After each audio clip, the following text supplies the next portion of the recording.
Adım Mahmut Ali Genç, Rize'den geldim buraya. Kaptan Ahmet Anadolu İmam Hatip Ortaokulu'ndan. Hafızlığımı da orada yaptım. Hafızlık bizim okulumuzun bir projesi, yani tek ben yapmadım. Okuldaki neredeyse öğrencilerin yarısı hafız şekilde çıkıyorlar Allah'ın izniyle. 5. sınıfta başlıyor yüzün eğitimiyle, yani benim mesela önceden bir Yasin biliyordum falan. Ama her öğrenci sıfırdan başlatılır okulda. Yüzün eğitimiyle başlıyoruz 5. sınıfta. 5. sınıfın sonlarına doğru hafızlık ezbere başlanıyor.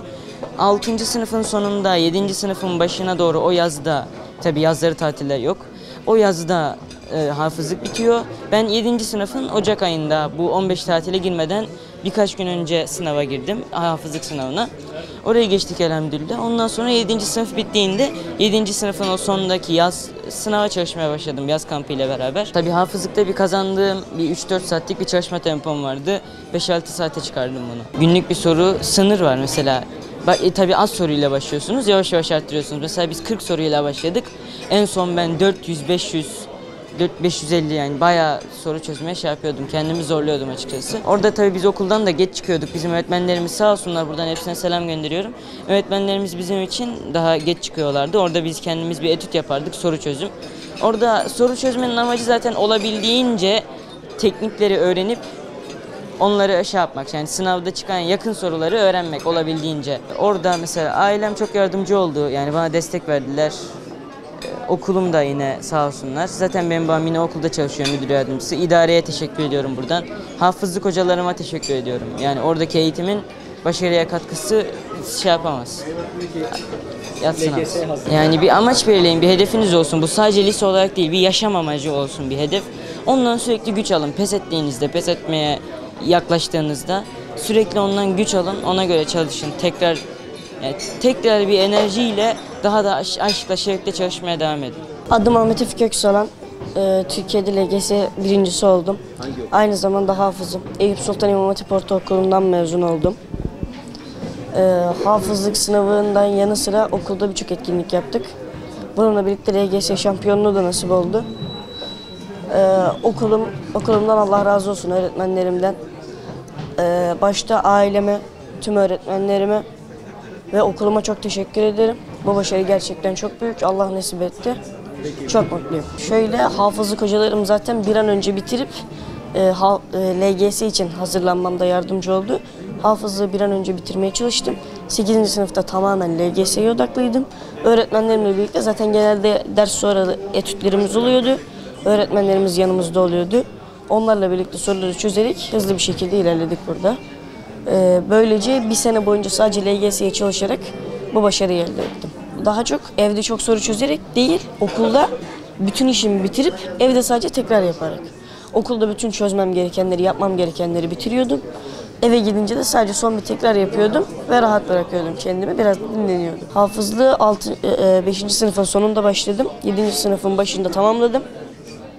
Hafızlık belgemi 7. sınıfın sonunda aldım, hafızlık sınavını kazanıp. Sonrasında 8. sınıfın başında LGS için hazırlanmaya başlayıp sonunda da mezun oldum. Çalışırken dikkat etmeleri gereken, yapamadıkları sorulara sonradan geri dönmeleri, zaten yanlış yapmışım deyip bırakmamaları olur. Onun dışında çok bir diyeceğim yok, sadece çalışmaları gerekiyor, bir de dua etmeleri gerekiyor. Adım Ensar Salim Kesikçi.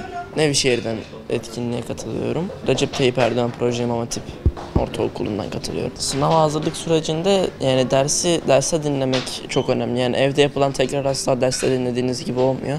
Eve gittiğimde de çok uzun molalar vermedik. Molaları kısa tutarak çalışmak önemli. Uzun mola verdiğinizde yeniden derse oturmak zorlayıcı olabiliyor çünkü. Okulun zaten özellikle bir kitap desteği vardı.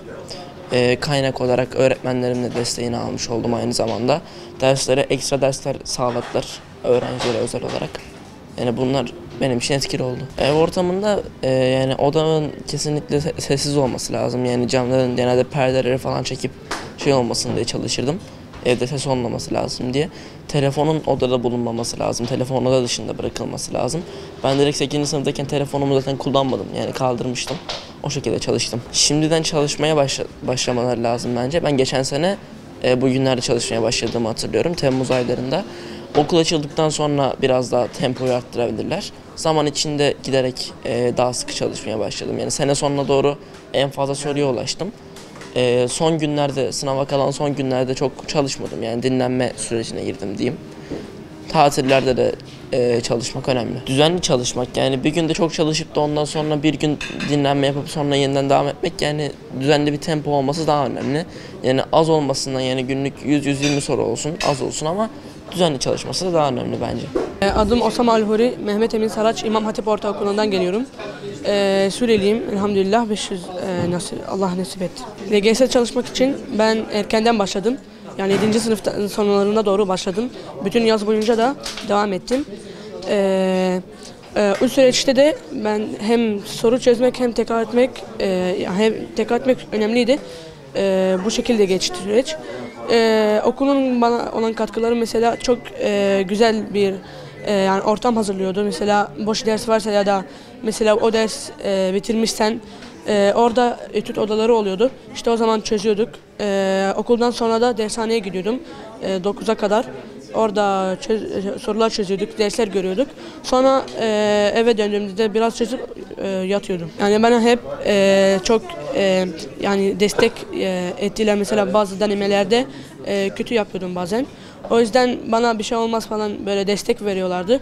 Bir de uygun ortamı hazırlıyorlardı. Tavsiyem onlara yani erkenden başlamaları gerekiyor. Zaten 8. sınıfta değil, hatta 7. sınıftan önce de başlamalarını tavsiye ediyordum. Bir de ben şöyle bir hata yapıyordum ilk başta.